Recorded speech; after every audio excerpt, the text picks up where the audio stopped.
So today মই ইয়াতে আজি অলপ দেখিবলৈ পাইছোঁ, বিশেষকৈ আমাৰ অসমীয়া কোৱা মানুহ বেছি আছে। গতিকে আমাৰ বিশেষকৈ মই টাৰ্গেট কৰি কিছু কথা কওঁ, আমাৰ গাৰ্জেনসকলক উদ্দেশ্য কৰি, অভিভাৱকসকলক উদ্দেশ্য কৰি, মৰমৰ ছাত্ৰ ছাত্ৰীসকলক উদ্দেশ্য কৰি, মৰমৰ মেনেজমেণ্টত থকা দায়িত্বশীল বিষয়াসকলক উদ্দেশ্য কৰি, আৰু অতিকৈ গুৰুত্বপূৰ্ণ দায়িত্ব বহন কৰা শিক্ষক শিক্ষয়িত্ৰীসকলক শিক্ষকসকলক লক্ষ্য কৰি। সন্মানিত ৰাইজসকল, আমি আজি গম পাইছোঁ শিক্ষক দিৱস। মই এজন সৰু শিক্ষক আছিলোঁ, সৰু শিক্ষক। তাৰপিছত কেইদিনমান ডাঙৰ শিক্ষকো হ'লোঁ, কেইদিনমান ডাঙৰ বিজ্ঞান মেজৰতো গ'লোঁ, কেইদিনমান ইণ্টাৰনেশ্যনেল বিষয়াবিলাকৰ লগতো লগ পালোঁ, আৰু বহুতো আধুনিক বিজ্ঞানৰ যন্ত্ৰ পাতিৰ লগতো অলপ পৰিচয় হ'বলৈ সুবিধা পালোঁ। এতিয়া আজিৰ শিক্ষক দিৱসটো এনেকুৱা এজন ব্যক্তিৰে কথা। আমাৰ উপৰোক্ত বিষয়া বক্তাসকলে কৈ গৈছে যে এজন বিশেষ ব্যক্তিৰ জন্মৰ দিনৰ উপলক্ষে শিক্ষক দিৱসটো পাতিবলৈ লোৱা হৈছিল। ডক্টৰ ৰাধাকৃষ্ণ সৰ্বপল্লী এজন শিক্ষক আছিলে, আপোনালোকৰ নিচিনাই শিক্ষক, আমাৰ নিচিনাই শিক্ষক তেওঁ আছিলে। তেওঁ সকলোৰে অতি মৰম কৰি খোৱা, ভাল পোৱা, ছাত্ৰ ছাত্ৰীসকলে অতি ভাল পোৱা শিক্ষক এজন আছিল। আৰু তেওঁ যিটো শিকাইছিল অতি গুৰুত্বপূৰ্ণ দি তেওঁ কাম কৰিছিল, শিকাইছিল, আৰু ছাত্ৰ ছাত্ৰীসকলক মানুহ বনাইছিল।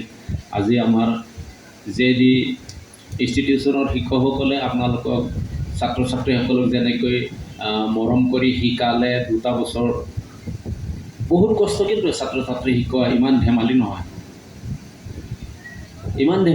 ছাত্ৰ ছাত্ৰী শিকোৱা বহুত কষ্ট।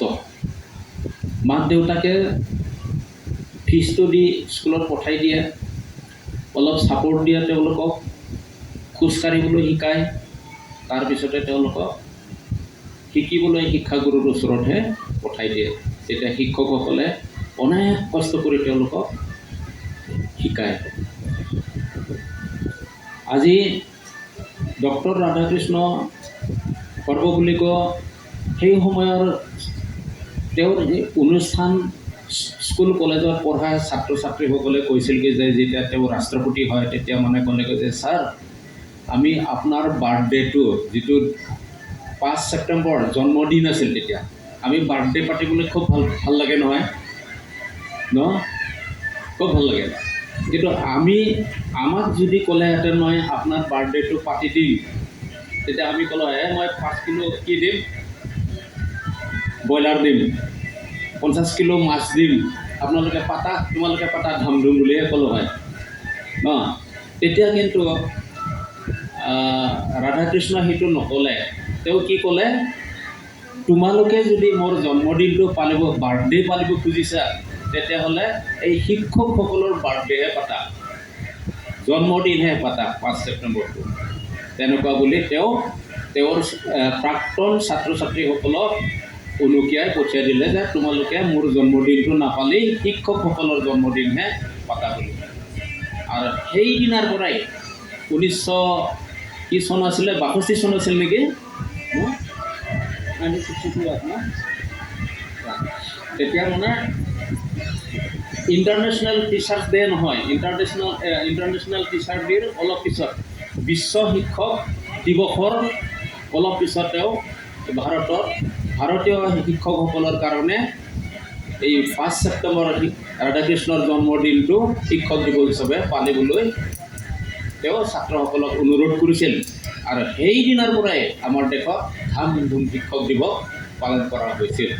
সেইখিনি আজি আমাৰ দেশৰ সকলো শ্ৰেণীৰ মানুহে শিক্ষকসকলক সন্মান দিছে, শিক্ষকসকলক সুঁৱৰিছে আৰু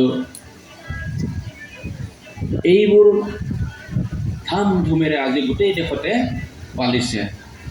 আচ্ছা, তাৰপিছত শিক্ষকসকল কিন্তু গাৰ্জেনসকলে জানিব যে শিক্ষকসকলে নিস্বাৰ্থভাৱে কাম কৰে, নিস্বাৰ্থ। আগৰ দিনৰ শিক্ষক আজিৰ দিনৰ শিক্ষক পাৰ্থক্য আমি পাওঁ। আগৰ দিনৰ শিক্ষক কেনেকুৱা আছিলে?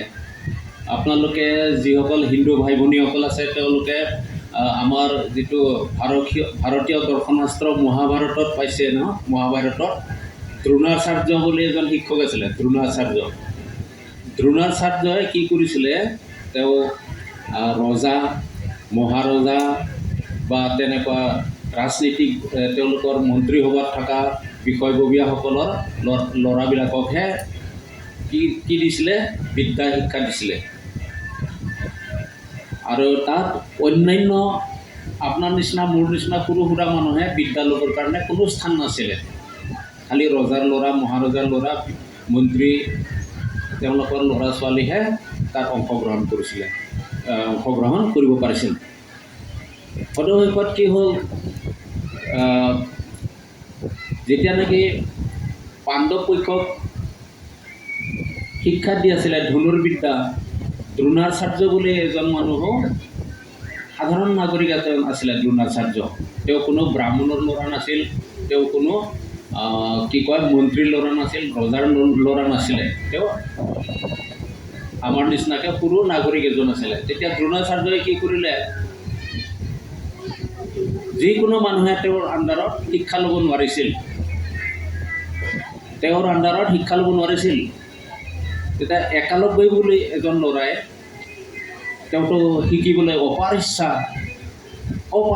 কেনেকৈ মই শিকিব পাৰিম? কেনেকৈ মই ধনুৰ্বিদ্যা শিকিব পাৰিম? ময়ো জানিম যে কাৰ কেনেকৈ চলাব লাগে, যুদ্ধ কেনেকৈ কৰিব লাগে, ময়ো যাতে এইটো শিকিব পাৰিম। তাৰ কাৰণে আমাক বিদ্যা মই কেনেকৈ ল'ব পাৰিম?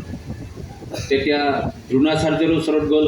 শিক্ষক আছিলে তেতিয়া দ্ৰোণাচাৰ্য, আৰু তেতিয়া শিক্ষকজন গুৰু বুলি কৈছিলে। এই গুৰুৰ ওচৰত গ'ল। গুৰুৱে তেতিয়া তেওঁক শিকাবলৈ অস্বীকাৰ কৰিলে, মই শিকাব নোৱাৰোঁ দেই তোমাক।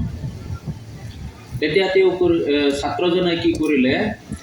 দ্ৰোণাচাৰ্যৰ যিটো গুৰু আছিলে তাৰ মূৰ্তি এটা সাজি লৈছিলে, প্ৰতিমা মূৰ্তি। এই মূৰ্তি সাজি লৈ তাকে তেওঁ ৰাতিপুৱা আহি সেৱা কৰে যে গুৰু, আপুনি মোৰ গুৰুদেৱ, গতিকে মোক এই বিদ্যাটো শিকিবৰ কাৰণে আশীৰ্বাদ দিয়ক। এইবুলি কৈ তেওঁ তাতে সেৱা লৈ সদায় প্ৰেক্টিছ কৰে। আৰু প্ৰেক্টিছ কৰোঁতে একদিন মানে ই পাকৈত হৈ উঠিল।